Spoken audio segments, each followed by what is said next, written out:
क्या कहते हैं नाभा गोस्वामी जी? कहते हैं पीपा प्रताप जग वासना। पहले ही शब्द कितना सुंदर है। मैं उन पीपा भगत जी को प्रणाम करता हूं, उन राजा प्रताप सिंह को प्रणाम करता हूं। पीपा प्रताप जग वासना, जिन्होंने खुद तो जगत में वास किया, पर जिनके हृदय में जगत ने वास नहीं किया। हम सब लोग जगत में वास करते हैं, यहां तक तो ठीक है। संत महात्मा भी जगत में ही वास करते हैं। अरे भगवान अवतार लेते हैं, वो भी जगत में ही वास करते हैं। तो संसार में रहना तो कोई बुरी बात नहीं है, सभी रहते हैं। लेकिन बुरी बात क्या है कि संसार हम में रहे। नौका तो पानी पे ही चलती है, कोई बुरी बात नहीं है, नौका पानी के ऊपर चले। बुरी बात क्या है, खतरे की बात क्या है कि पानी नौका में आने लग जाए। कि जी नौका पानी में तो चली रही थी, पानी भी आ गया तो कोई बात नहीं। चलिए लोटा दो लोटा पानी आ गया नौका में तो शायद निभ जाए। और भैया नौका अगर पानी से भर गई तो फिर क्या होगा? न नौका बचेगी, न चलाने वाले बचेंगे, न बैठने वाले बचेंगे। पार हो नहीं पाएंगे, नौका से वहीं डूब के समाप्त हो जाएंगे। तो भैया ये संसार भव सागर है, और ये जो हमारी देह है ना, ये नौका है। ये देह वाली नौका में बैठ के जीवात्मा संसार रूपी सागर में यात्रा कर रहा है। अब नौका कोई रेत में तो नहीं चलेगी, जल में ही चलेगी, ये तो ठीक बात है। जिसने भी भगवान को प्राप्त किया है, संसार सागर को पार ही करके प्राप्त किया है। लेकिन नौका सागर पे रहे तो ठीक है, और सागर का जल नौका के भीतर आएगा तो फिर यात्रा रुक जाएगी, वहीं डूब जाएंगे, सब कुछ समाप्त हो जाएगा। अनंत जन्मों में हमारे साथ यही हुआ, हम जीवों के साथ। हम जगत में रहे, यहां तक तो कोई कठिनाई नहीं थी, पर हम अपने भीतर भी जगत को रख लिए। अच्छा, ये संसार आज तक किसी का हुआ नहीं, ये संसार आज तक किसी का अपना बना नहीं, किसी का नहीं बना। हम लोग याद कर लें अपने दादी दादा को, अगर वो लोग नहीं हैं, ठीक, दादी दादा परदादा, उनको याद कर लें। जब वो लोग जीवित थे, हमारे दादा दादी परदादा, तो वो भी हमारे तरह संसार को खूब मजबूती से पकड़े हुए थे। उनको लोक की, व्यवहार की, संसार की, सबकी बड़ी चिंता थी। सब चीजों का बहुत ध्यान रखते थे, सब चीजों को पकड़े हुए थे। ठीक, रत्ती रत्ती बात की चिंता थी, नाम की बड़ी चिंता थी, बहुत बातों की। अब जब वो नहीं रहे तो उनको संसार में कौन याद कर रहा है? वो क्या खाए, क्या अच्छा किए, क्या बुरा किए, कौन याद कर रहा है? हम ही कितना याद कर रहे हैं। लोगों के घरों में पूर्वजों की फोटो लगी रहती है, धूल चढ़ी रहती है, रोज साफ भी नहीं करते फोटो को। नए बेटा बहू आए, बोले ये क्या पुरानी फोटो लगी है, फेंको इसको, कोई नई लगाओ बढ़िया। तो कौन याद कर रहा है?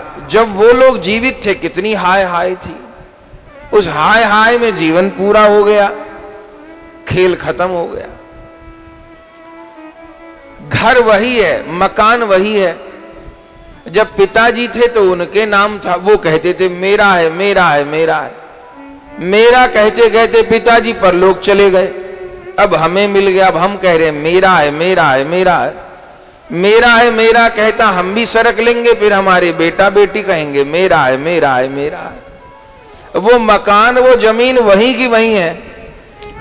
25 साल किसी ने मेरा मेरा कह दिया, 40 साल किसी ने मेरा मेरा कह दिया, फिर 30 साल किसी ने मेरा मेरा।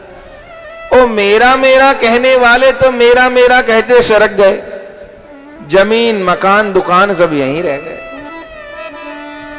मकान के लिए तो बहुतों को रोते देखा, पर कभी किसी मकान को मकान मालिक के लिए रोते देखा है कि हाय मेरा मालिक चला गया? नहीं भैया, मकान मालिक तो मकान के लिए बड़े रोए, लेकिन मकान किसी के लिए नहीं रोया। गाड़ी वाले तो गाड़ी के लिए रोए, पद वाले तो पद के लिए रोए, पर पद किसी पद वाले के लिए आज तक नहीं रोया। संसार में कोई वस्तु अपनी नहीं बन सकती। इस संसार शब्द का अर्थ है संसरती थी संसार, जो सरकता रहे सो संसार, निरंतर परिवर्तनशील है। क्या कहना? तो हम जीवों से क्या भूल हो जाती है? हम लोग जगत में रहते हैं, यहां तक तो ठीक है, गृहस्थ में रहते, परिवार में रहते, व्यापार संसार में रहते हैं, लेकिन नौका डूबने की संभावनाएं तब बनती हैं जब जगत हम में आके रहने लग जाता है। तो करना क्या है? करना यह है कि हम लोगों का शरीर तो संसार में रहे, पर इस शरीर के भीतर हृदय में केवल गोविंद रहे। यदि इतनी बात बन जाए तो मीराबाई भी इसी कलयुग में हुई हैं, सतयुग में नहीं हुई हैं। पीपाजी महाराज को सुनेंगे, इसी कलयुग में भय हैं, आपके पास में ही हुए, गांगरौनगढ़ में। लेकिन ये सब महापुरुष जगत में रह के ऐसा व्यवहार कर गए, ऐसा भजन कर गए कि ये खुद तो पार हुए, आज इनके चरित्रों को गाकर के भक्त लोग भवसागर पार कर रहे हैं। ये ऐसे महापुरुष हो गए। पर पीपाजी के चरित्र की सब में बड़ी विशेषता क्या है, जो नाभाजी पहले शब्द में कह रहे हैं, पीपा प्रताप जग वासना नाहर को उपदेश दियो। उन पीपाजी ने तो जगत में वास किया, अरे राजा थे, हम लोग सुनेंगे, लेकिन उनके भीतर जगत नहीं रहा। तो उनके भीतर कौन रहा? उनके भीतर तो सीताराम रहे। उन्होंने अपने हृदय को चित्रकूट बना लिया, अपने हृदय को अयोध्या बना लिया, और उस हृदय वाली अयोध्या में अपने ठाकुर को रखा। क्या कहना? कोई कहे कि भाई ये गृहस्थी, ये पत्नी, ये बालक भजन में असहयोग करने वाले हैं, गृहस्थी में कहां भजन होए? तो पीपाजी गृहस्थ ही हैं, और बड़ी बात उनकी धर्म पत्नी उनके संग भक्त भाई हैं, उनसे आगे निकली हैं। दोनों राजा रानी ने ऐसा भजन किया कि गुरु भी बस में हो गए, गोविंद भी बस में हो गए। तो ये भ्रम भी दूर हो गया कि गृहस्थ भजन में बाधक है, कि पत्नी गृहस्थ में बाधक है, कि बालक गृहस्थ में बाधक।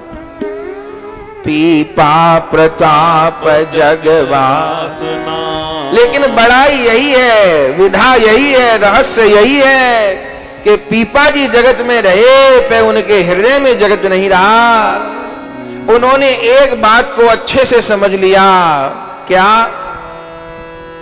हम राम जी के राम जी हमारे हैं, हम राम जी के राम जी हमारे हैं, हम राम जी के राम जी हमारे हैं, हम राम जी के राम जी हमारे हैं। राघव हमें प्राणन प्यारे हैं, राघव हमें प्राणन प्यारे हैं, माधव हमें प्राणन प्यारे हैं, हमें प्राणन प्यारे हैं।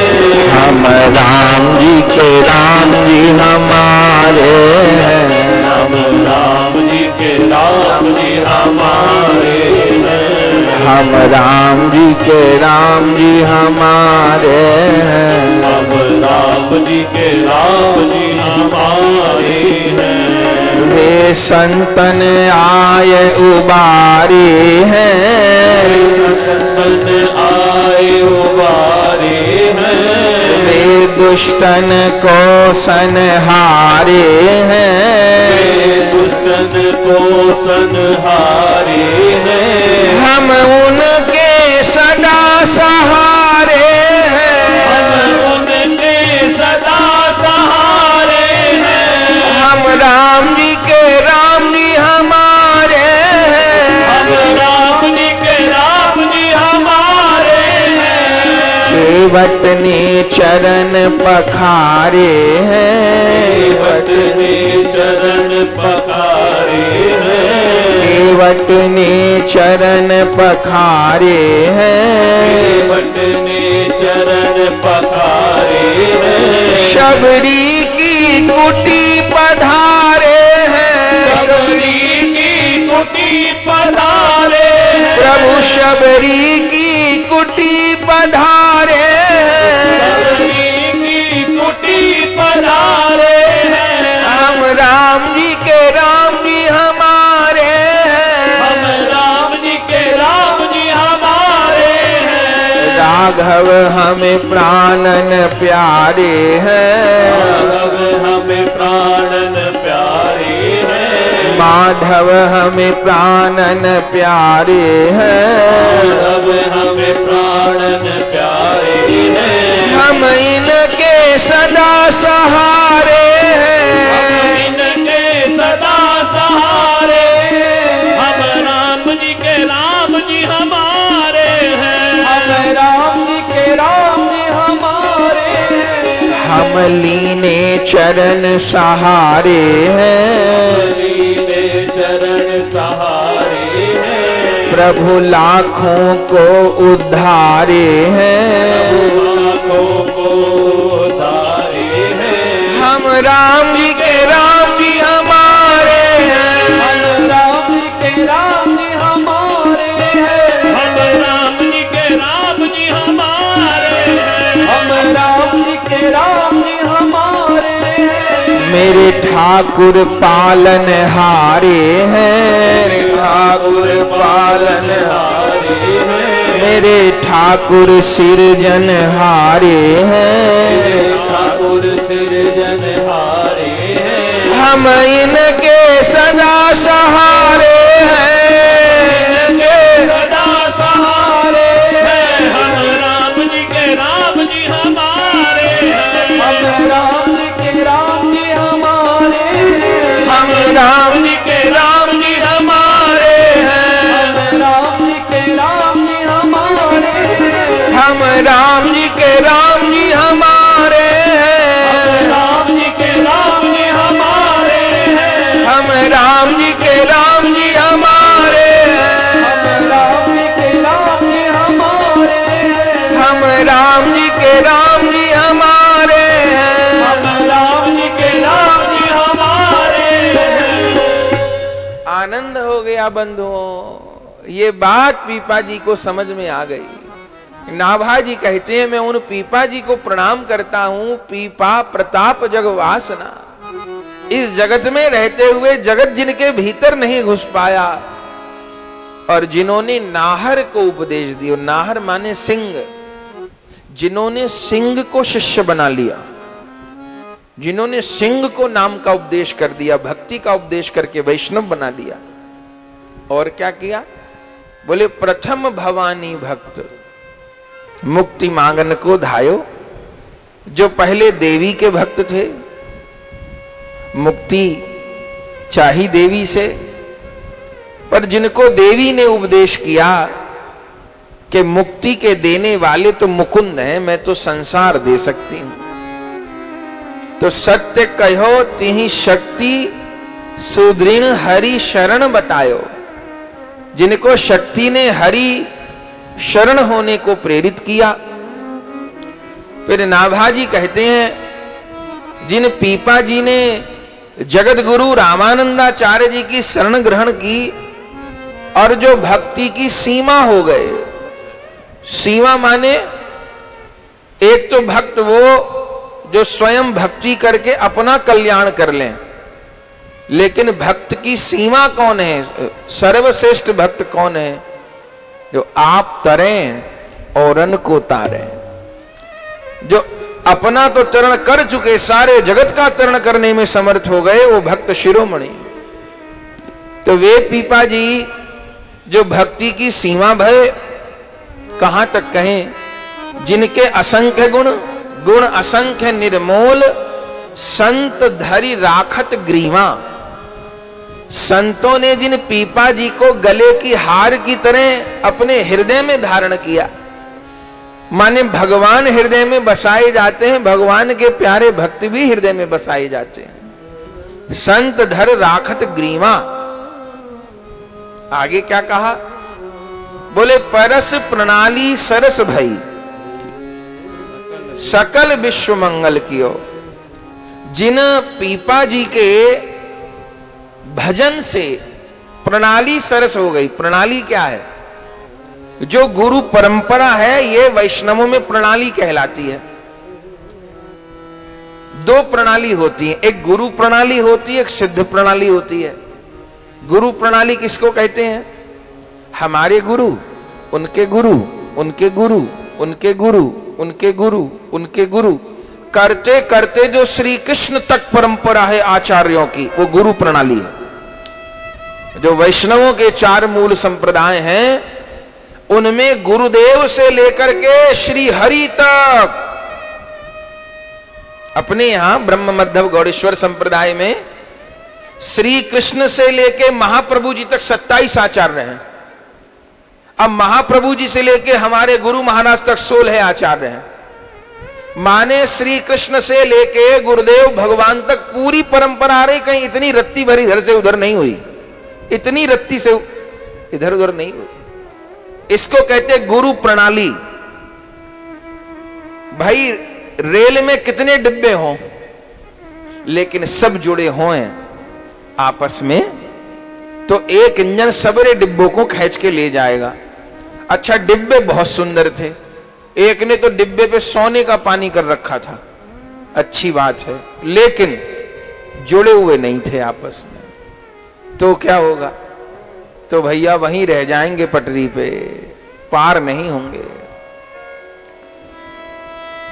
आगे एक आंख वाला लगा हुआ है, पीछे 1000 हम जैसे अंधे लगे हुए हैं, सब पार हो जाएंगे। आगे आंख वाला लगा है ना, अंधे ने कंधे पे हाथ रखा है, उसके कंधे पे किसी और ने, उसके कंधे पे किसी और। आगे आंख वाला लगा, पीछे 1000 अंधे लगे, सब पार हो जाएंगे। पर भैया आगे अंधा लगा हुआ है, फिर क्या होगा, सब गड्ढे में गिरेंगे। तो अंधे का पल्ला नहीं पकड़ना है, आंख वाले का पल्ला। हम ये नहीं कह रहे हम आंख वाले हैं, हमारे गुरु लोग आंख वाले हैं, नित्यानंद आंख वाले हैं, बड़े बाबा आंख वाले हैं, गुरु महाराज आंख वाले हैं, ठाकुर जी तो हजारों करोड़ों आंख वाले हैं। तो वैष्णव परंपरा में आश्रय का यही फल है। तो दो प्रणाली होती है, एक तो गुरु प्रणाली, ठाकुर जी से लेकर गुरु महाराज तक जो मंत्र परंपरा आ रही है। दूसरी सिद्ध प्रणाली होती है। सिद्ध प्रणाली क्या है, कि जो गुरु आचार्यों की परंपरा है, ये सारे गुरु भगवान की लीला में कौन है और क्या है, सखा हैं, सखी हैं, दास हैं, लीला में कौन है, वहां नाम क्या है, वहां सेवा क्या है, वस्त्र कैसे हैं, कुंज कैसी है, सब चीज का वर्णन, उसे सिद्ध प्रणाली का कहते हैं। तो पीपा जी कैसे भक्त हुए बंधुओं, बोले परस प्रणाली सरस भई। क्या कहना, गाड़ी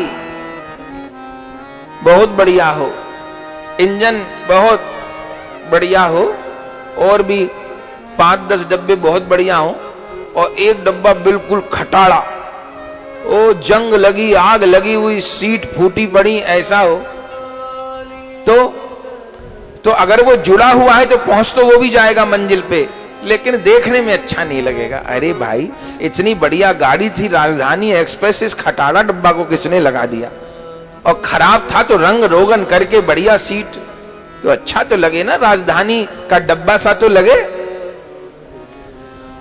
तो पीपा जी महाराज कैसे आचार्य भये, बोले परस प्रणाली सरस भई। वो जगत गुरु रामानंदाचार्य भगवान की, माने श्री रामानंद संप्रदाय की परंपरा में आश्रित भये, लेकिन प्रणाली की शोभा को घटाने वाले नहीं भये, गुरुओं के घर की शोभा को बढ़ाने वाले भय। जैसे कोई बेटा हो मां बाप का नाम डुबाने वाला, और कोई बेटा हो मां बाप का नाम उजागर करने वाला। एक गुरु लोगों का नाम उजागर करने वाले भय, अपने संप्रदाय को प्रकाशित करने वाले भय, कलंक लगाने वाले नहीं भय। परस प्रणाली सरस भई, और सरस हो गई इनकी प्रणाली, इनके भजन के प्रताप से, वैराग्य के प्रताप से। क्यों बोले, और जितने महात्मा वो प्राय विरक्त थे, ऐसे कम ही हुए कि घरवाली भी संग में भक्त हो गई। पर पीपा जी ऐसे भक्त हुए कि पति पत्नी ने कमाल कर दिया। ओहो, एक एक चरित्र को याद करके हृदय भर जाता है। ओ परस प्रणाली सरस भई, वे गुरु जी की परंपरा को और सरस करने वाले भय, मीठा करने वाले हो गए। और बोले सकल विश्व मंगल कियो। बोले ये बात नहीं समझ में आई, इस सबका मंगल कैसे कर दिया? सबका मंगल तो ठाकुर जी करते हैं ना, मंगल भवन मंगलहारी। तो भगवान मंगल भवन मंगलहारी होते हैं, ये भक्त कैसे मंगल भवन मंगलहारी हो गए? बोले ये भी है। अरे ये भक्त लोग भगवान से ज्यादा मंगल भवन मंगलहारी हैं। क्यों? क्योंकि भगवान तो निर्मल होने के बाद अपनाते हैं। कल हम सुने कि निर्मल मन जन सो मोहि पावा, निर्मल मन होए तो मेरे पास आना। अब कोई भगवान से पूछे कि निर्मल मन होने पे अपनाओगे तो कृपा क्या रही फिर आपकी? निर्मल मन होने पे ही अपनाओगे तो कृपा कैसे रही? कृपा तो तब माने ना जब गंदे को अपनाओ, निर्मल को तो सभी अपना लेंगे। गोपी बन के ही गोपीनाथ ने अपनाया तो कृपा कहां रही फिर? और गोपी बन ही गए तो गोपीनाथ फिर तो पीछे ही भागेंगे। कृपा कहां है? कृपा तो तब है जब किसी गंदे जीव को अपनाओ। तो भगवान से बड़े मंगल भवन भगवान के भक्त हैं। क्यों? ठाकुर जी तो निर्मल मन होए पे ही अपनाए, और ये भगवान के प्राण प्यारे भक्त संत सदगुरुदेव हम जैसे गंदे जीवों को भी अपना ले। इसलिए राजस्थान की बेटी सहजोबाई क्या कहती हैं? राम तजू मैं गुरु ना बिसारूं, सतगुरु जी पे सर्वस्वा। क्यों? सहजोबाई कहते हैं राम जी को छोड़ दूंगी, गुरु जी को नहीं छोड़ूंगी। क्यों? कि राम ने मोहे माया घेरी, और गुरु ने मेरी खोली बेड़ी। राम जी ने तो माया में गिरा दिया मुझे, और गुरु जी ने क्या किया? गुरु जी ने मुझ मोह की बेड़ी में बंधी हुई को खोल दिया। तो पहले गुरु को प्रणाम करूंगी, राम जी को पीछे करूंगी। ये सहजोबाई कहते हैं, चरणदास जी की शिष्या। तो पीपा जी के लिए नाभा जी क्या कह रहे? सकल विश्व मंगल कियो, आपने सारे जगत का मंगल किया। कैसे? जहां पहुंच गए, जो दृष्टि में आ गए, जो संपर्क में आ गए, वो भगवान के प्रेम में विभोर हुए बिना रहे नहीं। क्या कहना? तो छप्पे में परिचय दिया। फिर प्रियादास जी महाराज ने कवित्व में कथा कही। कौन है? यहीं कोटा बूंदी के निकट गांगरौन गढ़, यहां के राजा हुए कड़वा राव चौहान। ये चौहान गोत्र में खींची क्षत्रिय थे, राजपूत थे। और इनकी जो धर्मपत्नी थी राजा की, लक्ष्मणी देवी, इन्हीं के यहां भगवान से इन्होंने प्रार्थना की थी। पहले से घर में देवी की भक्ति होती आ रही थी, कुल देवी की सब लोग भक्ति करते थे।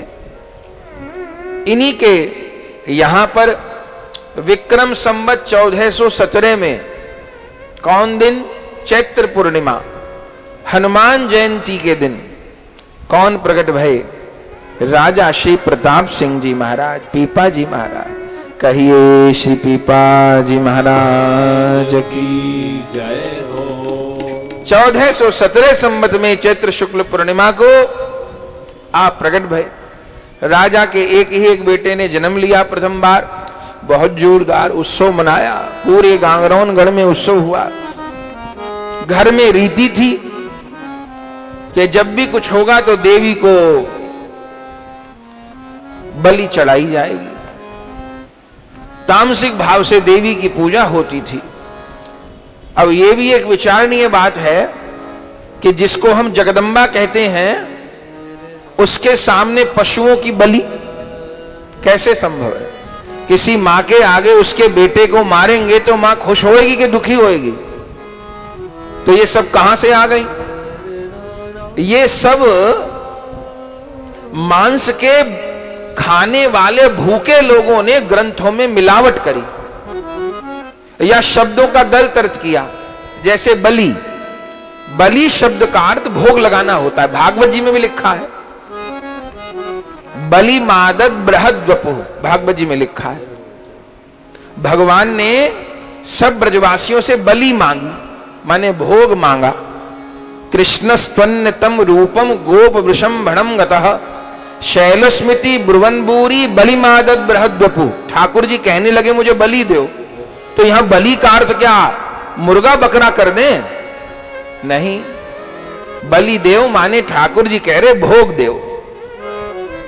बहुत से शब्दों का अर्थ पलट दिया गया। जैसे संविधान में लिखा था सेकुलर शब्द, सेकुलर शब्द का अर्थ होता है पंथ निरपेक्ष, लेकिन इन विधर्मियों ने अर्थ कर दिया धर्म निरपेक्ष। सेकुलर शब्द की हिंदी होती है पंथ निरपेक्ष, कि भारत में किसी एक ही पंथ नहीं, सब पंथ वाले रह सकते हैं। धर्म निरपेक्ष थोड़ा अर्थ होता है। धर्म निरपेक्ष का अर्थ क्या हो गया कि अधर्म के सापेक्ष हो जाओ। जैसे कोई लोगों को कहे कि भाई कोई शाकाहारी मत बनो, तो क्या मतलब हुआ कि मांसाहारी बन जाओ। उसको कहा भाई तुम क्या कह रहे हो, मांसाहारी बनने को लोगों को कह रहे हो? उसने कहा नहीं नहीं, मैंने ये थोड़ी कहा कि मांसाहारी बनो, तो तुम मूर्ख बना रहे हो। तुमने कहा शाकाहारी मत बनो, तो शाकाहारी मत बनो तो मतलब मांसाहारी बन जाए। तो माने धर्म निरपेक्ष हो जाओ तो मतलब अधर्म के सापेक्ष हो जाओ। जब धर्म के निरपेक्ष रहेंगे तो सापेक्ष कौन के रहेंगे? अधर्म के। तो ये सब विधर्मियों के किए कुकर्म है। इन्हीं भावों को लेकर के गड़बड़ कर दी गई। शास्त्र में शब्द आया आल भेद, आल भेद का अर्थ था छूना, अर्थ कर दिया बलि देना। बोले ये वर्णन है कि यज्ञ में बकरा बांधो। हाँ, बकरा बांधने का वर्णन हो सकता है। क्यों? क्योंकि बकरा मैं का प्रतीक है। बकरा क्या बोलता है? मैं में, मैं में, मैं में, मैं में, मैं में तो करता है ना। ग्रंथों में वर्णन है जो जिंदगी में मैं करे, बस मैं और मैं। तो भगवान उसको अगले जन्म में बकरा बनाए। बेटा तूने बहुत मैं करी, अब तुझे ऐसी जबान दूंगा जो मैं बोले, दूसरी बात ही नहीं बोले। तो बकरे को स्पर्श किया जाए, इसका अर्थ बकरे को मारना नहीं था, अपने अहम की बलि देना था। लेकिन जो मांस के भूखे थे, केवल मंदिर नहीं तोड़े गए भारत में, गुरुकुल तोड़े गए, शास्त्रों में मिलावट करी, कुछ ब्राह्मणों को अपने बस में करके घूस दे के विधर्मी बना करके उनसे गलत व्याख्या करवाई गई ताकि सनातन धर्म बदनाम हो। सोची समझी साजिश के तहत यह हुआ और अभी तक हो रहा है। हिंदुस्तान में पिक्चर बनी राम तेरी गंगा मैली, ठीक? आज तक ऐसी तो पिक्चर नहीं बनी कि बहन मेरी बेगम। यह भी तो बननी चाहिए थी ना कि जो 10 साल तक बहन थी फिर वो 11वें साल में बेगम बन गई, तो ऐसी भी बनती ना। राम तेरी गंगा मैली, ये पापियों के पाप धोते धोते गंगा मैली हो गई। अरे तुम्हारी बुद्धि मैली हो गई, लेकिन कोई रोकने वाला ही नहीं था। धर्म निरपेक्षता की आड़ में ये सब बात हुए। हवस का पुजारी ये चिलचित्र बने, ये हवस का मौलाना ये पिक्चर क्यों नहीं बनी? ये भी बनाते अगर धर्म ही निरपेक्ष थे तो।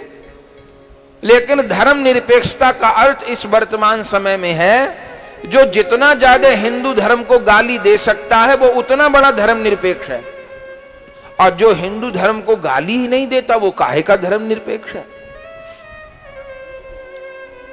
तो उस समय भी कुछ भ्रांतियां आ गई थी, पठान लोग फैले थे, तो देवी को बलि आदि दी जाती थी।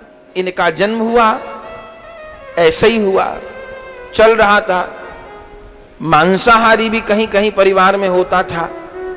धीरे धीरे बड़े भये, प्रताप सिंह इनका नाम रखा गया। जब ये 25 वर्ष के हुए, बड़े प्रतापी थे। जब ये 25 वर्ष के भये तो आपके पिताजी ने गांगरोन गढ़ का आपको राजा बना दिया। 25 ही वर्ष के थे, राजा बना दिया। इनके विवाह हुए। कितने विवाह हुए? ग्रंथ में लिखा है इनकी 20 रानियां थी। इतने विवाह क्यों हुए? पहले समय में स्त्रियों की संख्या ज्यादा थी, पुरुषों की कम थी। जैसे अब उल्टा हो गया, अब कन्याओं की संख्या कम हो गई। मूर्ख लोग पेट में बेटी को मार रहे हैं कि बेटा चाहिए बेटी को मारो। जाने कौन शास्त्र में लिखा है ये काम करने के लिए। तो बेटा ही सबको चाहिए, बेटी तो किसी को नहीं चाहिए। और सबको बेटा ही चाहिए तो बहू जाने कहां से लाएंगे। आज के समय में किसी किसी प्रांत में तो, हरियाणा में तो बताते हैं 1000 लड़कों पे 800 लड़कियां रह गई, 750 लड़कियां रह गई। कन्या की संख्या कम हो रही। पहले कन्याओं की संख्या ज्यादा थी। आप रामायण उठाइए, भागवत जी उठाइए, देखिएगा राजाओं के बेटी कितनी हुई, बेटा कितने हुए। राजाओं ने तप किए हमारे घर बेटी का जन्म हो, पुत्र का भी जन्म हो, तो कन्या के जन्म के लिए तप किया। तो उस समय कन्याओं की संख्या ज्यादा थी। तो जो योग्य राजा होते थे वो योग्य और राजकुमारों के संग अपनी कन्याओं के विवाह करते थे। क्यों? कि उस राजा से ब्याह हो गया यदि हमारी बेटी का, तो हमारी बेटी के यहां शूरवीर का जन्म होगा। शूरवीर से ब्याह होगा तो किसी देशभक्त का जन्म होगा ना, भगवत भक्त का जन्म होगा, दानी का जन्म होगा। तो जान करके बड़े राजा अपनी बेटियां बड़े घरों में देते थे, और जिनके संग ब्याह होता था वह कबूल कबूल कबूल थोड़ी होता है। हिंदू धर्म में कोई कांटेक्ट थोड़ी है मैरिज। भैया यहां तो पूजा है, यहां तो संस्कार है। अपने यहां स्त्री न तो बीबी है और न वाइफ है। अब भले पढ़े लिखों को धर्मपत्नी कहने में शर्म आती हो और वाइफ कहने में उनको लगता हो कि भाई हमारा एटीट्यूड बन रहा है इससे, पे बीबी नहीं। उर्दू में बीबी माने तो भोग की वस्तु होता है, वाइफ नहीं। वाइफ शब्द की तो एक व्याख्या एक महात्मा करते, बोले 4 शब्द हैं वाइफ शब्द में, WIFE। बोले W for without, I for information, F for fight, E for every time. Without information fight every time is called wife. तो वाइफ नहीं, बीबी नहीं, अपने यहां अर्धांगिनी, धर्मपत्नी, भार्या, गृहिणी, गृहलक्ष्मी, इससे पवित्र शब्द कोई हो सकते हैं क्या? तो बुद्धि खराब हो जाए कलयुग में प्राणी की। तो 20 विवाह भये, 20 धर्मपत्नी। जो हिंदू राजा थे विधिवत विवाह करते थे, विधिवत उनके महल होते थे, पोषण होता था, संतान होती थी, सबकी जागीर होती थी। और ये मुगल लोग जो ब्याह करते थे, निकाह करते थे, ब्याह कहां होते थे? इनके तो हरम चलते थे। पशुओं की तरह औरतों को ठूस के रखते थे उसमें। क्यों? इनके यहां पत्नी वतनी नहीं है, इनके यहां स्त्री केवल संतान जन्म देने की मशीन है, बस आबादी बढ़ाओ। यहां नहीं, यहां के जैसा सम्मान तो महिला को, स्त्री को कहीं मिल नहीं सकता। तो 20 विवाह भये, उनमें जो सबसे छोटी रानी थी उनका नाम था पद्मावती। उनका पीहर में नाम था स्मृति सोलंकनी, यहाँ ससुराल में आके हो गया पद्मावती। ये सब में छोटी थी। उस समय राजा 25 वर्ष के थे, ये पद्मावती जी 15 वर्ष की थी। विवाह हो गया, जीवन चल रहा था। पीपाजी महाराज ऐसे तो देवी के ही भक्त थे, चूंकि परिवार में ही कुल देवी की पूजा होती आ रही थी, समय समय पर बलि भी दी जाती थी, लेकिन संतों के प्रति श्रद्धा थी। और गांगरौनगढ़ में संत लोग आते ही रहते थे। जो बूंदी क्षेत्र है ये तो पौराणिक क्षेत्र है। केशव राय पाटन तो प्राचीन ठाकुर हैं सतयुग के, तो केशव राय जी का दर्शन करने के उद्देश्य से और पुष्कर जी जा रहे हैं, आ रहे हैं, तो इस क्षेत्र में तो तमाम तीर्थ हैं, आते रहते थे महात्मा लोग। एक बार एक संतों की टोली आई गांगरौनगढ़ में। पीपाजी को पता चला, कर्मचारियों को कहा व्यवस्था करो महात्माओं के ठहरने की। सब महात्माओं की निवास में व्यवस्था कर दी, भोजन पानी की व्यवस्था कर दी। पहले तो यही कहा श्री पीपाजी महाराज ने कि हमारे यहां प्रतिदिन 25 मन भोग लगता है देवी को। प्रतिदिन भोग तो लगता ही है, बलि तो कभी कभी चढ़ती है, ऐसे अनाज का, मीठे का, हलवा, पूरी, ये सब भोग लगते हैं, बंटता है प्रसाद। तो वही महात्मा भी ले लेंगे। वो वैष्णव सन्यासी थे, साधु थे। उन्होंने कहा हम लोग महाप्रसाद ही लेते हैं अपने ठाकुर जी को भोग लगा के। बोले देवी का प्रसाद क्यों नहीं लेंगे? अब बड़ी समझने की बात है, ये कोई भेदभाव की बात नहीं है। नियम क्या है? नियम यह है सर्वोपरि श्री हरि को भोग लगेगा। अब भोले बाबा को लगाना है, गणेश जी को लगाना है, हनुमान जी को लगाना है, देवी मैया को लगाना है, भैया सबके मूल श्री हरि हैं, श्री कृष्ण हैं। सब में पहले अमनिया वस्तु श्री हरि को ही अर्पण होगी, श्री कृष्ण को, श्री राम को अर्पण होगी। अब मैया को लगाना है, वही प्रसाद मैया को अर्पण होगा। नवरात्रि में हलवा पूरी बनाए, कोई असुविधा नहीं, खूब बनाइए, पर पहली थाली ठाकुर जी को जाएगी, चूंकि वो जगदम्बा भी स्वयं श्री कृष्ण का ही भजन करती हैं। भागवत जी में लिखा है ना, यशोदा जी की तो बेटी हैं, भगवान ने आशीर्वाद दिया तुम कलयुग में दुर्गा, भवानी, जगदम्बा, शारदा इत्यादि नामों से जानी जाओगी, भक्तों की अभिलाषा पूर्ण करोगी। तो वो शक्ति भी भगवान की भक्त है। भोले बाबा तो भक्त हैं ही, हनुमान जी तो भक्त हैं ही। तो हनुमान जी को, भोले बाबा को, देवी जी को और कोई देवता है, उन सबको श्री कृष्ण का प्रसाद ही अर्पण होता है। जगन्नाथपुरी जाइए आप, जगन्नाथ जी के मंदिर के भीतर बिमला देवी का मंदिर है। वो बिमला देवी कौन है? पार्वती जी हैं। पार्वती जी ने हजारों साल तपस्या की, किस लिए? मुझे जगन्नाथ जी का प्रसाद पाने को मिले। तो जगन्नाथ भगवान ने बिमला देवी के रूप में पार्वती जी को स्थान दिया।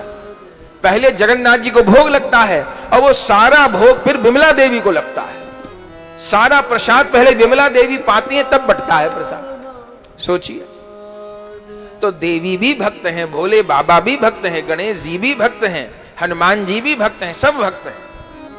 तो यदि मंदिर में विराजमान है, पहले ठाकुर जी को भोग लगाइए, फिर वही थाली देवताओं को अर्पण कर दीजिए।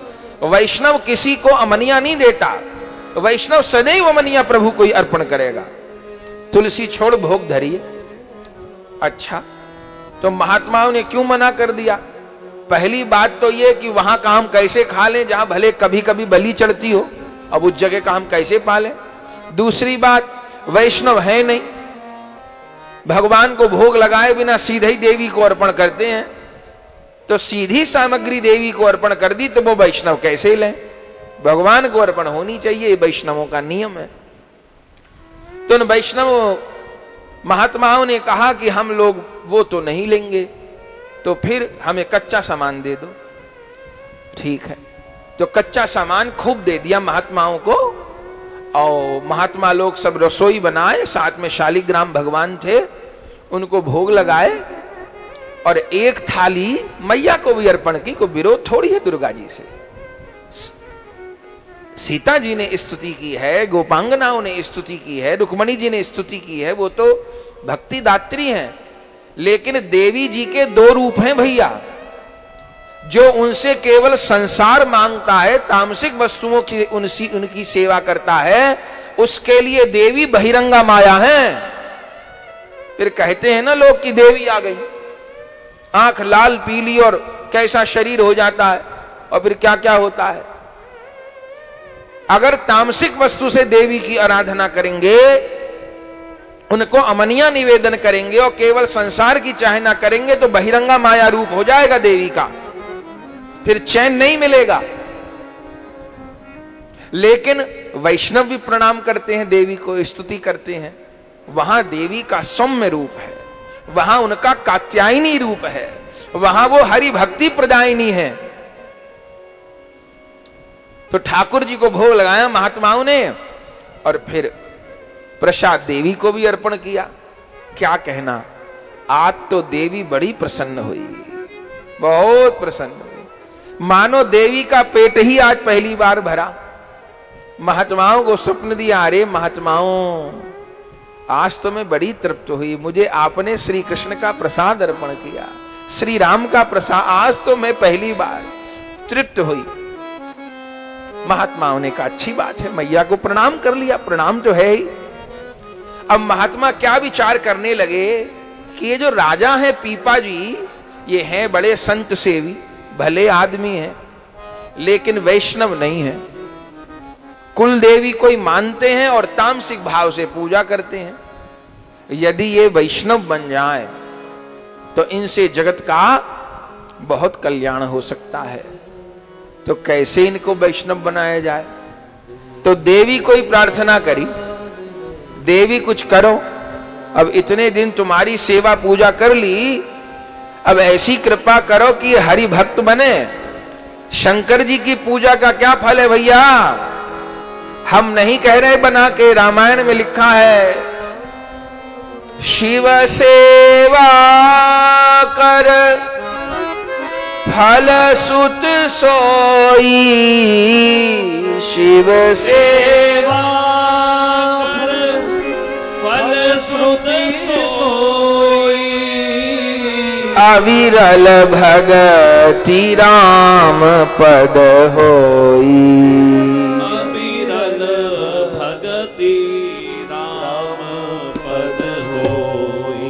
स्वयं श्री राम के मुख के वाक्य हैं, जेहि पर कृपा न करहि पुरारी, जेहि पर कृपा न करहि पुरारी, सो न पाव मुनि भक्ति हमारी, सो न पाव मुनि भक्ति हमारी। शिव सेवा कर फल सुत सोई, शिव सेवा कर फल श्रुत सोई, अविरल भगति राम पद होई, अविरल भगति राम पद होई। तो देवी की भक्ति का फल तो भगवान की ही भक्ति है। तो देवी जी को कहा इस पे कृपा करो, ये वैष्णव बने। देवी जी ने कहा चाहती तो मैं भी थी, लेकिन ये भैंसा बकरा चढ़ाते हैं मार के तामसिक भाव से, तो फिर मेरा भी रूप बहिरंगा माया का ही हो गया। पर अब मैं कृपा करती हूं। इधर तो संतों ने प्रार्थना की राजा के लिए, और इधर देवी ने भी संकल्प कर लिया। उस रात जब पीपा जी सोए तो स्वप्न में उन्होंने क्या देखा कि आज तक जितने बकरा मारे, जितने भैंसा मारे, वो सब प्रेत बन के, राक्षस बन करके उनके कमरे में आ गए, और ये टांग पकड़ पकड़ के राजा की खींच रहे हैं, पटक रहे हैं, मार रहे हैं। पीपा जी तो घबरा, इतना घबराए कि पलंग पे सो रहे थे, नीचे गिर गए, लोटपोट हो गए धरा पे। लगे कोई प्रेत पांव पकड़ पकड़ के खींच रहा है, पटक रहा है। दुखी हो गए, तुरंत आंख खुली, घबराए तो काली काली छाया दिखाई दी, फिर प्रेत चले गए। अब क्या करें? देवी उनकी स्थिति, देवी को याद करने लगे, हे देवी मेरी रक्षा करो, ये सब क्या है? तुम्हारे रहते कोई सता सकता है मुझे? देवी सिद्ध थी पीपा जी को, देवी प्रकट हो गई। पीपा जी ने प्रणाम किया, मां आज ये मैंने कैसा दृश्य देखा, तुम मुझे बचाने भी नहीं आई। अभी तक तो इतनी कृपा थी, हम खूब फले फूले, खूब राज, खूब सैनिक, खूब ताकत, खूब ऐश्वर्य भोग। अब देवी तो ये सब देती ही है सबको, और आज ये कैसा दृश्य दिखाई दिया। देवी ने कहा, देखो राजा, हर चीज का हर्जाना देना पड़ता है। तो तुमने मेरी प्रसन्नता पाने के लिए जो कुछ भी किया अभी तक, मेरी आराधना आदि, और उस पूजा में तुमने पशु भी मारे, ये सोच के मारे कि इस पशु को मारने से मेरा जो अनिष्ट है वो खत्म हो जाएगा। किसी अंश में शायद खत्म भी हुआ होगा, लेकिन जिन जीवों की तुमने बलि दी, अब वो तुमसे चाहते हैं सेवा, और अब वो तुमको दंड देंगे, तुमसे अपना उद्धार चाहेंगे। कोई तुम महात्मा तो हो नहीं कि तुम्हारे मारे से वो सवेरे उद्धार को प्राप्त हो गए। तो अब तुमको कष्ट भी तो भोगना पड़ेगा ना, तुमने सुख उठा लिया। दुनिया में हर चीज का टैक्स भरना पड़ता है, हर्जाना सब चीज का देना पड़ता है। राजा ने कहा, मां अब मैं कैसे निपटारा, जाने कितने पशुओं की बलि दी गई, अभी तक तो खबर नहीं है, कैसे निपटारा होगा। मैं अब तुमसे कुछ नहीं चाहता, न भोग चाहता हूं, न संसार चाहता हूं, न संपत्ति चाहता हूं, कुछ चाहता हूं। अब मां तू मुझे इन दुखों से मुक्ति दे दे, मेरे पापों से, कर्मों से मुझे मुक्ति दे दे, मुझे भगवान की भक्ति दे दे, मुझे मुक्ति दे दे। तो देवी जी ने क्या कहा, देवी ने कहा, देखो राजा, मैं भुक्ति तो दे सकती हूं, भुक्ति माने संसार का ऐश्वर्य भोग, लेकिन मैं मुक्ति नहीं दे सकती। तो मुक्ति कौन दे सकता है? अरे राजा, मुक्ति तो मुकुंद देते हैं। मुकुंद माने जो मुक्ति दे, जो मुक्ति दाता वही मुकुंद है। तो मुकुंद भक्ति देते हैं, मुक्ति देते हैं, मैं संसार दे सकती हूं, मुक्ति नहीं दे सकती। तो मां अभी तक तो तुम्हारा भजन किया और अब मैं मुकुंद की शरण में कैसे जाऊं? तो सुन ले राजन, श्री हरि की शरण में जाने का उपाय क्या है कि किसी हरि भक्त की शरण ग्रहण करो। हरि भक्त की शरण से हरि की शरण ग्रहण की जाती है। बोले ठीक है, तो किस हरि भक्त की शरण ग्रहण करूं? तब मैया ने कह दिया, इस समय काशी में जगत गुरु श्री रामानंदाचार्य जी विराजमान हैं, कहीं मत जाओ, वो साक्षात श्री राम के ही अवतार हैं। तो जगत गुरु रामानंदाचार्य जी की शरण ग्रहण करो, दीक्षा ग्रहण करो, हरि की भक्ति करो, बस यही तुम्हारे लिए आशीर्वाद। अगले दिन पीपा जी उठे हैं, व्याकुल हो गए, जाके उन महात्माओं के चरणों में प्रणाम किया। महात्मा प्रसन्न हो गए, हमारी बात बन गई। और उसी दिन सवेरे जिस हाल में थे पीपा जी, उसी हाल में चल पड़े काशी के लिए। क्या कहना, सैनिक रोक रहे, सामंत रोक रहे, मंत्री रोक रहे, घर वाले रोक रहे, पर पीपा जी नहीं माने, चल पड़े महाराज। मंत्री ने कहा कुछ सैनिकों को तो ले जाओ, घोड़ा हाथी तो ले जाओ, नहीं माने।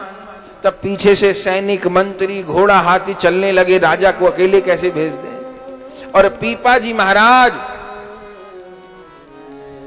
रोते रोते हा गुरुदेव, हा गुरुदेव, हा गुरुदेव कहते कहते काशी पहुंच गए। काशी में पंचगंगा घाट पर जगत गुरु श्री रामानंदाचार्य जी निवास करते थे। आज भी वो स्थान है जहां पीपा जी की दीक्षा हुई, जहां कबीर दास जी की, एकदम पंचगंगा घाट के ऊपर ही आज भी वो स्थान है। तो श्री पीपा जी महाराज पंचगंगा घाट पर पहुंचे। जगत गुरु जी तो अंदर थे, बाहर सेवक थे। सेवक से कहा, हमें जगत गुरु जी से मिलना है, जगत गुरु रामानंदाचार्य भगवान से। कौन है आप पहले जाके निवेदन तो करो। भीतर से आए, गुरुजी पूछ रहे कौन हो? गुरुजी को जाके कहना, राजस्थान गांगरौन गढ़ का राजा पीपा आया है। जाके कहा गुरुजी को। गुरुजी ने क्या जवाब दिया? भाई मैं आचार्य साधु राजा से क्यों मिलूं मैं? राजा मेरा क्या मेल? कह दो महाराज जी किसी राजे महाराजे से नहीं मिलते। राजा को बात लग गई। गुरु दर्शन करने इतने ठाट बात से, शान शौकत से नहीं जाते। तब जितने भी मंत्री थे, सैनिक थे, सेनापति थे, सब लौटाल दिए पीपा जी ने।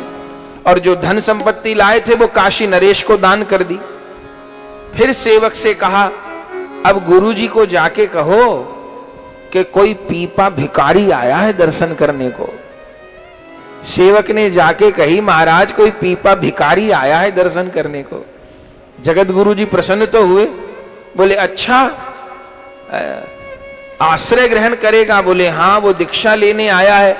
तो पीपा भिखारी को कहो कि कुएं में कूद मरे। धन्य है। पहले कहा कि राजा से क्यों मिलूं, तब पीपा जी ने क्या कहा? भक्तमाल जी में लिखा है, पीपा जी ने कहा अभी तो गुरु का दर्शन हुआ नहीं, मुक्ति की प्रक्रिया पहले शुरू हो गई। बोले पहले तो गुरु ने राजपना छुटवा दिया, जो राजापने का अभिमान था वो छुटवा दिया, और फिर कहा कुएं में कूद मरो। इसका अर्थ क्या है? पहले तो राजा का अभिमान छुटवा दिया, अब देह का अभिमान और छुटवाएंगे। ये सुनते ही पीपा जी महाराज कुएं में कूदने को भागे। लेकिन पहले से एक सेवक खड़ा था गुरु जी का, तुरंत पीपा जी को पकड़ लिया। पीछे से जगत गुरु जी आ गए। पीपा जी ने प्रणाम किया रामानंदाचार्य जी को। रामानंदाचार्य हृदय से लगा लिए, कुटिया में ले गए हैं, गंगा स्नान कराया है पीपा जी को, गले में कंठी बांधी, तिलक किए और कान में श्री राम मंत्र श्रवण करवा दिए।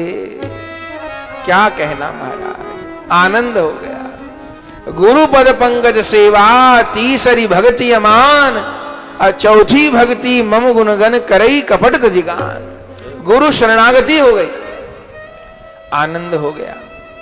अब तो वहीं रहने लगे पीपा जी महाराज। ऐसी गुरु कृपा मिली, गुरु का रंग चढ़ा, विभोर हो गए। अनेक दिन तक रखा।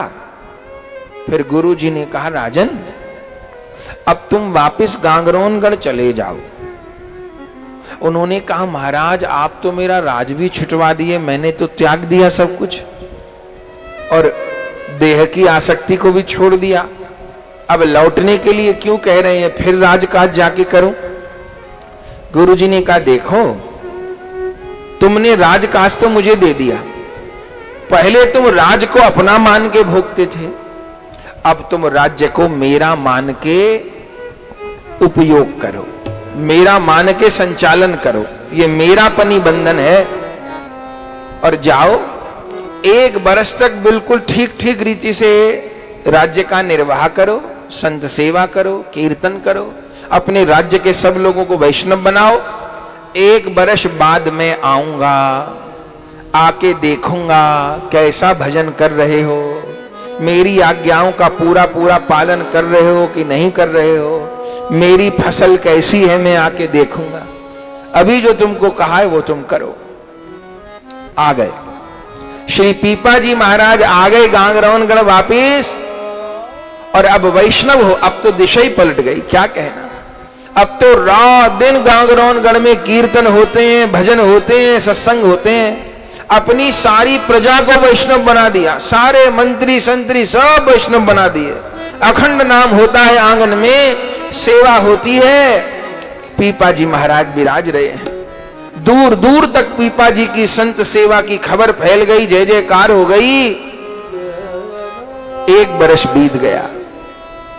1 बरस होने को हुआ, पीपा जी ने काशी में गुरु जी को पत्र भेजा, हे गुरुदेव आपने कहा था 1 बरस बीतेगा तो मैं आऊंगा, अब अपने वचन को सत्य करिए, आके देखिए, संभालिए अपने इस प्रताप को, कोई गलती है तो बताइए, मेरी अभिलाषा पूर्ण करिए।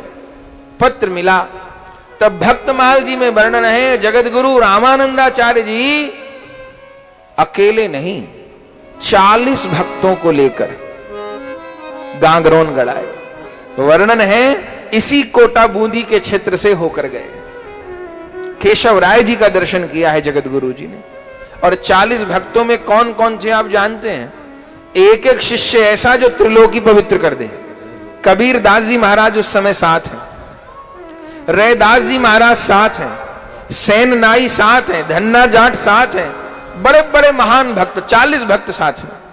कीर्तन करते हुए गुरु जी पालकी में थे, बाकी कबीर दास जी, रैदास जी, धन्ना भगत ये सब पैदल पैदल चल रहे थे कीर्तन करते हुए। जैसे गांगरौनगढ़ के निकट आए, राजा को पता चला मेरे गुरुदेव आ रहे हैं।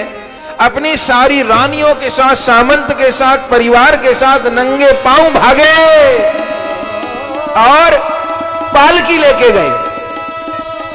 गुरुजी के चरण धुलाए, गुरुजी को पालकी में बिठाया और ग्रंथ में लिखा है कहारों की जगह महाराज पीपा खुद लगे कहार की जगह। खुद कंधे पे गुरुजी की पालकी लेके चल रहे, चमर छत्र डुलाते चल रहे। गांगरौनगढ़ में मेरे गुरुजी पधारे, मेरे गुरुजी के चरण पधारे। गांगरौनगढ़ में गुरुजी की यात्रा चल रही है। कबीर दास जी, रैदास जी सरी के महापुरुष आए, राजा गुरुदेव की पालकी ले जा रहे हैं और गा रहे हैं, बहुत सुंदर गा रहे हैं। ये पद तो कबीर दास जी का है, पर गाया इस समय पीपा जी ने है। क्या गा रहे हैं? मेरे मन में तो यही बड़ो चाव, मैं आते देखूं संतन को। मेरे मन में तो यही बड़ो चाव, मैं आते देखूं संतन को। मेरे मन में तो यही बड़ो चाव, मैं आते देखूं संतन को। मेरे मन में तो यही बड़ो चाव, मैं आते देखूं संतन को। मैं आते देखूं संतन को, मैं गाते देखूं संतन को। मैं आते देखूं संतन को, मैं गाते देखूं संतन को। मैं गाते देखूं संतन को, मैं पाते देखूं संतन को। मैं गाते देखूं संतन को, मैं पाते देखूं संतन को। मेरे मन में तो यही बड़ो चाव, मैं आते देखूं संतन को। मेरे मन में तो यही बड़ो चाव, मैं आते देखूं संतन को। मेरे मन में तो यही बड़ो चाव, मैं आते देखूं संतन को। मेरे मन में तो यही बड़ो चाव, मैं आते देखूं संतन को। बड़े भाग से संत पधारे, उठकर करूं प्रणाम। बड़े भाग से संत पधारे, उठकर करूं प्रणाम। बड़े भाग से संत पधारे, उठकर करूं प्रणाम। बड़े भाग से संत पधारे, उठकर करूं प्रणाम। आज तो मेरे आंगन आए, आज तो मेरे आंगन आए। आज तो मेरे आंगन आए। आज तो मेरे आंगन आए। मानो चारों धाम में आते देखूं संतन को। मेरे मन में तो यही बड़ो चाव, मैं आते देखूं संतन को। मेरे मन में तो यही बड़ो चाव, मैं आते देखूं संतन को। मेरे मन में तो यही बड़ो चाव, मैं आते देखूं संतन को। कैसे कर्म करूं इस जग में, कैसे रहूं निष्काम। कैसे कर्म करूं इस जग में, कैसे रहूं निष्काम। कैसे कर्म करूं इस जग में, कैसे रहूं निष्काम। कैसे कर्म करूं इस जग में, कैसे रहूं निष्काम। ऐसी युक्ति बताओ सतगुरु, ऐसी युक्ति बताओ सतगुरु, ऐसी युक्ति बता दो सतगुरु, ऐसी युक्ति बता दो सतगुरु। आऊं मैं श्यामा शाम में आते देखो संतन को, मेरे मन में तो यही बड़ो चाव में आते देखो संतन को, मेरे मन में तो यही बड़ो चाव में आते देखूं संतन को। मैं आते देखूं संतन को, मैं गाते देखूं संतन को, मैं आते देखूं संतन को, मैं गाते देखूं संतन को। मैं गाते देखूं संतन को, मैं पाते देखूं संतन को, मैं गाते देखूं संतन को, मैं पाते देखूं संतन को। मेरे घर आए चारों धाम में आते देखूं संतन को, मेरे घर आए चारों धाम में आते देखूं संतन को। मेरे घर आए चारों धाम में आते देखूं संतन को, मेरे घर आए चारों धाम में आते देखूं संतन को। कहत कबीर सुनो भाई साधो संत गुणों की खान, कहत कबीर सुनो भाई साधो संत गुणों की खान, कहत कबीर सुनो भाई साधो संत गुणों की खान। कहत कबीर सुनो भाई साधो संत गुणों की खान। संत कृपा से सहज ही मिलते, संत कृपा से सहज ही मिलते, गुरु कृपा से सहज ही मिलते, कृपा से सहज ही मिलते। सुख निधि सीताराम में आते देखूं संतन को, मेरे ही में तो यही बड़ो चाव। मैं आते देखूं संतन को, मेरे मन में तो यही बड़ो चाव।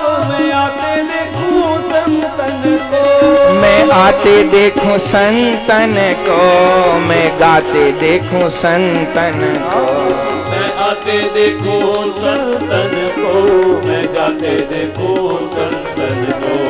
मैं गाते देखूं संतन को, मैं पाते देखूं संतन को, मैं गाते देखूं संतन को, मैं पाते देखूं संतन को। मेरे घर आए चारों धाम में आते देखूं संतन को, मेरे घर आए चारों धाम में आते देखूं संतन को। मोहे अवश्य मिलेंगे सीताराम, मैं आते देखूं संतन को, मोहे अवश्य मिलेंगे सीताराम, मैं आते देखूं संतन को। मोहे अवश्य मिलेंगे राधे श्याम, मैं आते देखूं संतन को, मोहे अवश्य मिलेंगे राधे श्याम, मैं आते देखूं संतन को। मेरे ही में तो यही बड़ो चाव में आते देखूं संतन को, मेरे ही में तो यही बड़ो चाव। मैं आते देखूं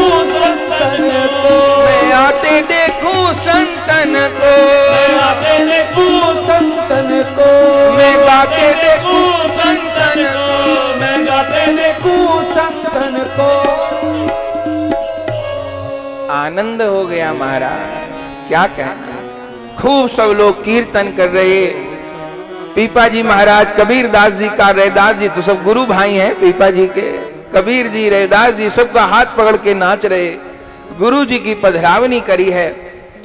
रानियां फूल बिछाती जा रही हैं, गुरु जी के चरण पड़े हैं। ऊंचे आसन पे गुरु जी को बिठाया है, रो रो के चरण धुलाए हैं।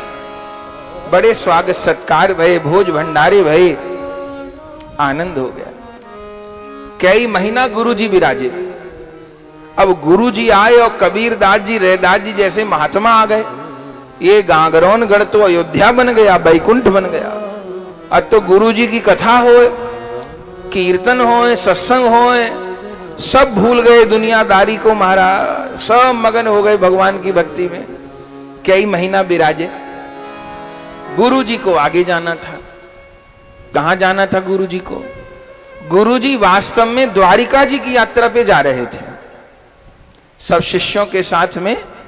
ये यात्राएं हमारे आचार्य संत लोग क्यों करते थे? यात्रा मुख्य उद्देश्य नहीं होता था। जिस जिस क्षेत्र से महात्माओं की जमात निकलती थी उस सारे क्षेत्र को चेतन कर देते थे, सोई भक्ति को जगा देते थे, हिंदुत्व को एक कर देते थे, भूल भ्रांतियों को मिटा देते थे। जहां बैठ के सत्संग करते थे पूरे के पूरे गांव शिष्य बन जाते थे, गांव पूरे के पूरे वैष्णव बन जाते थे। इसलिए महात्मा लोग भ्रमण करते थे।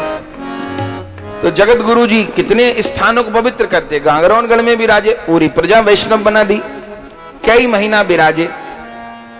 अब गुरु जी चलने लग गए। अब चलने लगे तो पीपा जी महाराज रोने लगे। बोले गुरुदेव, आपने उस समय काशी में मुझे कहा था कि 1 बरस तू संसार में और रहे और फिर मैं आऊंगा और तुझे स्वीकार करूंगा। तो गुरुदेव देखो, जैसा जैसा आपने कहा था वैसा वैसा मैंने मैं कर दिया, लेकिन अब मेरा मन आपके बिना लगता नहीं है। अब मुझे अपने चरणों में ही स्वीकार करो। अब मेरे से राजकाज भी नहीं होगा। अब बस उनके खुद के तो संतान नहीं थी पीपा जी महाराज के, चूंकि 26 वर्ष की आयु थी अभी। उनके भाई थे, उनके पुत्र थे। उनके भाई थे कल्याण राव, उनके पुत्र थे भोजराव। वो आज्ञाकारी भी थे पीपा जी के। तो गुरु जी को कहा मैं भोजराव को राज दे देता हूं गुरु जी, वो बहुत अच्छा है, लेकिन अब मैं तो आप ही के चरणों में जीवन समर्पित करना चाहता हूं। गुरु जी ने पहले तो बहुत समझाया, कहा देखो पीपा, अब मुझे ये अनुभव हो रहा है कि तुम्हारे लिए अब कहीं बंधन नहीं है। तुम भले घर में रहो और भले तुम वन में रहो। अब तुम वन में रहो तो भी एक बात है, घर में रहो तो भी एक बात। अब तुम्हारे बंधन खुल गए सारे। लेकिन पीपा जी नहीं माने, हट करने लग गए कि अब मुझे अपनी सेवा में रख लीजिए, बस अब बहुत हो गया, जीवन की खबर नहीं, ये कब तक जीवन लीला है, और बस मुझे अब सदा आप ही के साथ रहना है, बस भजन में रहना है। अब घर में बहुत है राजकाज को संभालने वाले, अब अपने ने देख लिया सारा संसार, अब इच्छा नहीं। इतना आग्रह किया तो गुरुदेव ने कहा ठीक है, यदि तुम्हारे घर की व्यवस्था है। उनके भाई को बुला लिया, भतीजे को बुला लिया, उन्होंने भी कह दिया ठीक है, हम लोग देख लेंगे राजकाज की व्यवस्था। यदि इन्होंने निश्चय कर लिया है कि अब साधु बनना है तो ठीक है, बन जाए। तैयार हो गए, चलने लगे। अब जो 20 रानियां थी पीपा जी मां, उनको पता चला कि हमारे पति तो बाबा जी बनेंगे, तो वो आ गए। उन्होंने कहा हम भी चलेंगी साथ में। पीपा जी कहे इतनों को साथ लेके चला तो हो गई भक्ति, फिर तो इन्हीं की सेवा में लगा रहूंगा। पर वो नहीं मानी, बोले हम भी चलेंगी, हम भी चलेंगी, हम भी चलेंगी। आखिर में बहुत उन्होंने समझाया कि ये जो भ्रमण वाला रास्ता, भक्ति वाला, इतना सरल सहज नहीं है, वहां बड़ी कठिनाई होगी। और उन्होंने कहा नहीं हम तो चलेंगी। तब पीपा जी महाराज ने कहा अच्छा तो ठीक है चलो, ये जितने गहना पहने हैं, ये जितने महंगे महंगे वस्त्र पहने हैं, सब उतार फेंको और अल्फी लगा लो। अल्फी कहते हैं वो पुराने महात्मा पहनते थे विरक्त लोग, कंबल जैसा होता है कपड़ा, वो ऐसे सिर से पहना जाता है और सिर उसमें बाहर निकलता है और दोनों हाथ ऐसे बाहर निकल जाते हैं, बाकी झोला जैसा होता है नीचे तक। तो अल्फी लगा लो तुम। जब रानियों ने ये सुना कि जी ये गहना उतारने पड़ेंगे और पालकी भी नहीं चलेगी, नंगे पांव चलने की कह रहे, अल्फी लगाने को कह रहे, तो 20 में से 19 गायब हो गई। 19 चली गई कि ऐसे तो हम नहीं रह पाएंगी। तो पीपा जी कहे हम तो पहले ही कह रहे थे। पर जो सब में छोटी रानी थी, वो आयु में भी छोटी थी, सब में छोटी थी, वो उनका नाम था रानी पद्मावती। वो खड़ी रही, केवल 15 बरस की थी उस समय रानी। उन्होंने कहा कि ठीक है मैं तैयार हूं, और सही में वो अपने सारे गहना फेंके आई, सब कपड़ा फेंके आई और वही कंबल की अल्फी लगा ली, पहन ली। राजा तो दंग रह गया, उन्होंने कहा ये क्या किया तूने? बोले आपने तो कहा था ऐसे चलना होगा, तो मैं पादुका भी नहीं पहनूंगी, श्रृंगार भी नहीं करूंगी, कुछ नहीं, ऐसे चलती हूं एक वस्त्र में। राजा ने कहा कि तुम्हारी कोई उम्र है साधु बनने की? 15 बरस की तुम खुद हो, वहां कोई या सोचती हो 56 भोग मिलेंगे, किसी दिन भूखा भी रहना पड़ेगा। कोई बात नहीं, भूखी रह जाऊंगी, प्यासा भी रहना पड़ सकता है तो प्यासी भी रह जाऊंगी। वहां कोई घर मकान नहीं मिलेंगे रात को, मैं तो वहीं किसी पेड़ के नीचे सड़क के किनारे लेट जाऊंगा, तो मैं भी वहीं लेट जाऊंगी। अरे देवी, इतना आसान नहीं है। कोई बात नहीं, चलूंगी तो सही। आपने अग्नि की साक्षी में मेरा हाथ पकड़ा है ना, पानी ग्रहण किया ना, मेरे पिता ने कन्यादान किया तो आपने मेरा हाथ पकड़ा, और उस समय आपने कहा ये धर्म कार्य में मेरे साथ रहेगी, मैं धर्म पत्नी हूं। तो अभी तक जो हम घर परिवार में रहे तो संसार में रहे, असली पत्नी का कर्तव्य तो अब शुरू हो रहा है, मैं आपका धर्म पथ में साथ दूं, तो आपको ये शोभा नहीं दे कि आप मना कर। हाँ, जो आपके नियम कानून है वैसे ही रहूंगी, पर लेके चलो संग में। राजा ने कही भाई तुम भोजन भी छोड़ दोगी, आराम भी छोड़ दोगी, लेकिन मैं जंगलों से होके निकलूंगा तो चोर डकैतों का डर है। तुम इतनी सुंदर हो, कोई चोर बदमाश तुमको उठा ले गया तो मैं तुम्हारी रक्षा नहीं कर पाऊंगा, क्योंकि मैं तो अपने तलवार भाला धनुष बाण से यहीं छोड़ के जा रहा हूं। तुम्हें कोई उठा ले गया तो मैं नहीं कर पाऊंगा। रानी ने कहा कोई बात नहीं, आप रक्षा नहीं करोगे तो जिनके नाम पे साधु बनूंगी वो ठाकुर रक्षा करेंगे, आप नहीं करना, नरसिंह रक्षा करेंगे मेरी। अरे तू तो बहुत पक्की हो गई। अरे स्त्री के संग में कोई साधु बनता होगा? तेरा अपना तो कुछ होगा नहीं, तो मेरा भजन और नष्ट करवा देगी, तो तुझको मैं नहीं ले जाना चाहता। वो तब भी नहीं मानी। आखिर में पीपा जी ने ये कह दिया कि अल्फी छोड़ो, ये अल्फी तो केवल यहां के लिए है, मैं तो जाके विरक्त बेच लूंगा गुरुजी से, तो केवल लंगोटी पहन के रहूंगा। तू भी क्या लंगोटी पहन के रह लेगी? ये भी कपड़ा फेंकना पड़ेंगे। धन्य धन्य। वो पद्मावती अपने वस्त्र हटा के लंगोटी लगाने को तैयार।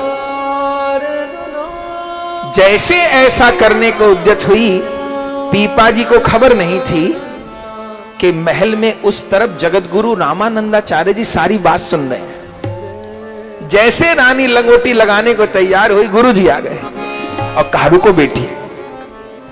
अब पीपा जी को कहा इसको भी ले लो साथ। अरे गुरु जी, आपके विरक्तों की मंडली है, सारे विरक्त महात्मा, स्त्री तो कोई है ही नहीं। बोले कोई बात नहीं, अभी तक नहीं थी, अब होगी, इसको संग ले लो। तब पीपा जी ले जाना नहीं चाहते थे। तब कहा कि गुरुदेव विघ्न होगा, अभी तो इसने देखा नहीं है ना भजन वाला रास्ता, अभी तो ये कह रही है, और फिर वहां पे इसको 4 दिन में सबरा बैराग गायब हो जाएगा इसका, और असुविधा हो जाएगी, मेरा भजन छूटेगा, ये तो कर ही नहीं पाएगी।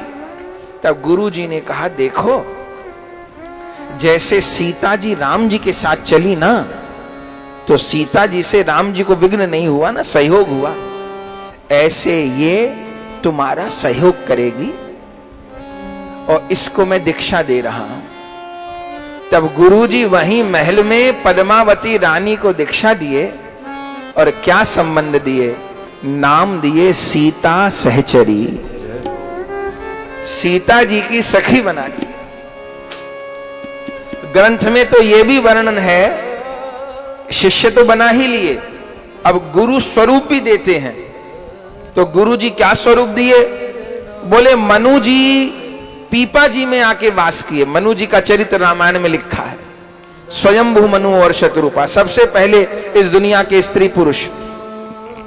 मनु जी पीपा जी में आविष्ट हो गए, और मनु जी की पत्नी शतरूपा जी सीता सहचरी जी में। और जैसे मनु शतरूपा जी ने एक संग घर छोड़ा था, नैमिषारण्य गए थे, भजन किया था, दोनों ने संग संग तपस्या की थी। और यही मनु शत्रुपा जी त्रेता युग में दशरथ कौशल्या बने थे, जिनके घर रामलला प्रकट भय थे। तो इन दोनों की यही स्थिति हो गई। पीपा जी में मनु जी आ गए और सीता सहचरी जी में शत्रुपा जी आ गई। क्या कहना। और गुरु जी के पीछे पीछे चल पड़े। सारा नगर गांव देख रहा है, सब रानियां देख रही हैं, मान गई कि हम इतना त्याग नहीं कर सकती। और गुरु जी के पीछे पीछे दोनों राजा रानी भिखारी के वेश में। दुनिया का बनकर देख लिया, अब हरि का बनकर देख जरा। हरि नाम में कितनी मस्ती है, तू नाम सिमर कर देख जरा। दुनिया के चक्कर में पड़कर कई जन्म यूं ही बर्बाद हुए, इस प्रेम के प्याले को प्राणी एक बार तो पीकर देख जरा। दुनिया का बनकर देख लिया, अब हरि का बनकर देख जरा। हरि नाम में कितनी मस्ती है, तू नाम सिमर कर देख जरा। दोनों चल पड़े हैं। चलते चलते चलते कितने क्षेत्रों को पावन करते करते राजस्थान से गुजरात की सीमा में प्रविष्ट भये हैं। और जब पता चला है कि गुरुदेव द्वारिका जी जा रहे हैं, विभोर हो गए। गुरु कृपा से गोविंद मिलन की लालसा उत्पन्न हो गई।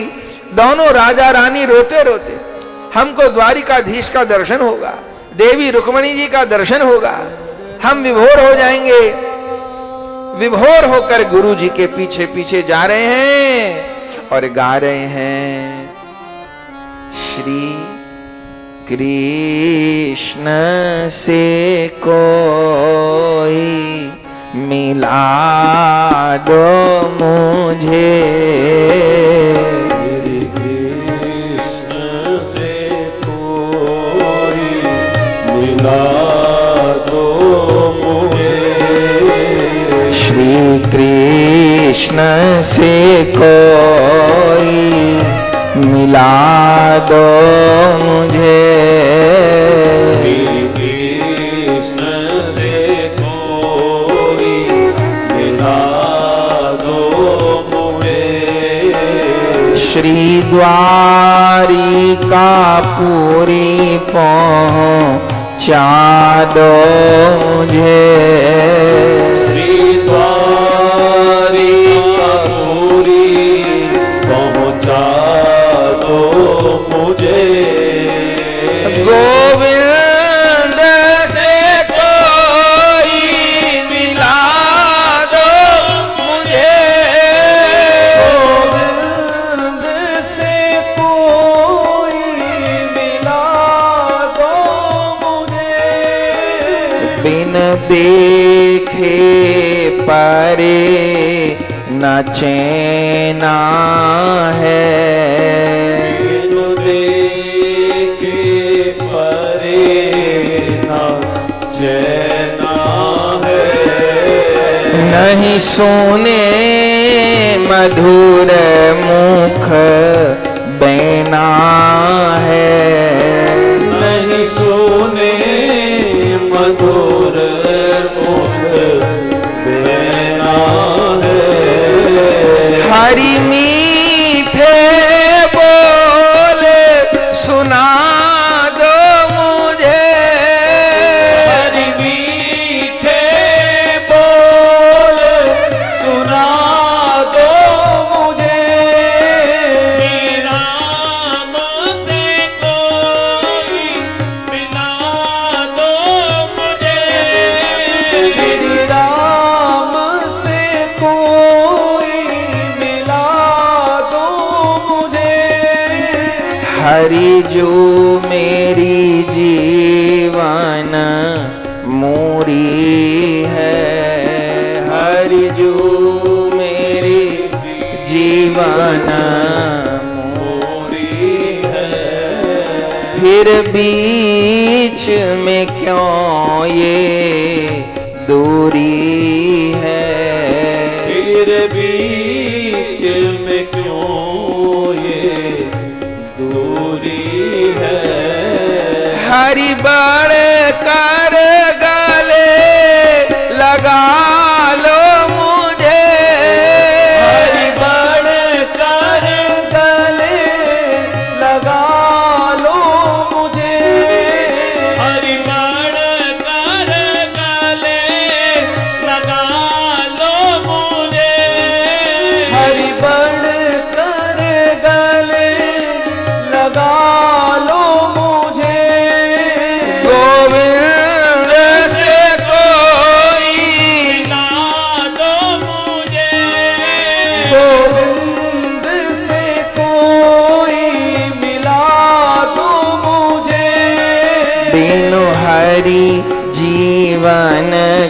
किस काम का है।